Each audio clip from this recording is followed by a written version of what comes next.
In today's video, I'll be showing you the easiest and fastest way to kill Mahoraga in a universal time.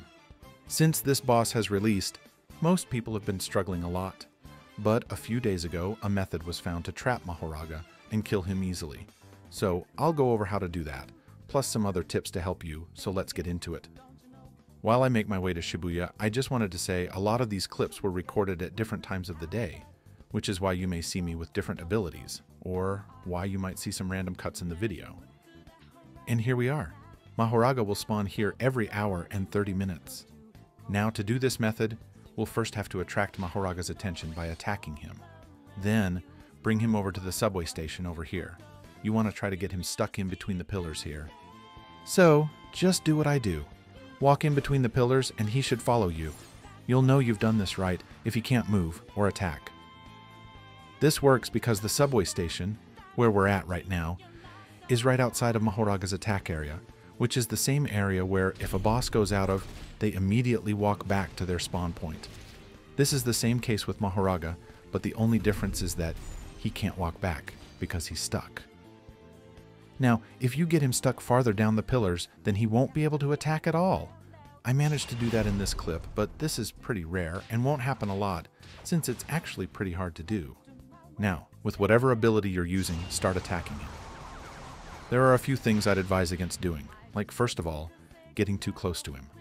I'd recommend trying M1s on him from different ranges, so you can see how far away you can stand while still dealing damage. If you stand too close to him, there's a chance he may be able to attack you. Now, there are some abilities you should focus on getting because these abilities are, at least in my opinion, best for Mahoraga.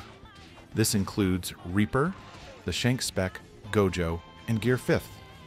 All of these are great choices for fighting against Mahoraga, especially Gojo and Shanks, because both of those deal a bunch of true damage, which pretty much negates Mahoraga's passive ability, which is to adapt to your attacks.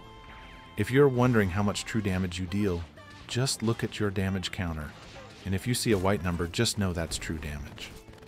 I'm going to speed the rest of this video up so you can see how me and my friend defeat Mahoraga using both Gojo and Shanks. Of course, you can do this solo if you want to, but it's easiest when you have 3 to 4 people. I don't have that many friends on Roblox, so I only did it with a duo. You might be able to see, but throughout this fight I used the domain expansion, or ultimate void move on Gojo a lot. Now this actually might be the reason why, later in the fight, Mahoraga ends up healing. So I'd try to stay away from using that move on Gojo a lot like I did. Now, I can't confirm if what I said is true, but I'd still try to stay away from doing it. Another thing, with whatever ability you're using, I'd try to not use moves that either teleport you, like Gojo's R move, because it almost always ends up with Mahoraga attacking you, and possibly moving, and you want to try your hardest not to make Mahoraga move, especially if you have him in a good spot, because if you do, and he ends up in a bad spot, he'll start to heal himself, which is the biggest issue when fighting Mahoraga. And this is actually what happened to me and my friend when fighting him in this clip. Or, at least I think so. What I believe is that, whenever I used my last ultimate void, it moved him up a bit, which allowed him to heal, even though we were already so close to killing him, which in the end added almost another 20 minutes to our fight. And you can see he keeps on healing throughout the fight, so we had to figure out a way to stop him from healing. Since I thought that the ultimate void moves him, I kept on using it until he got into a spot where he couldn't heal, and I was right. Now, while this plays out, I just want to say, with whatever ability you're using, always try to spam the moves that deal true damage.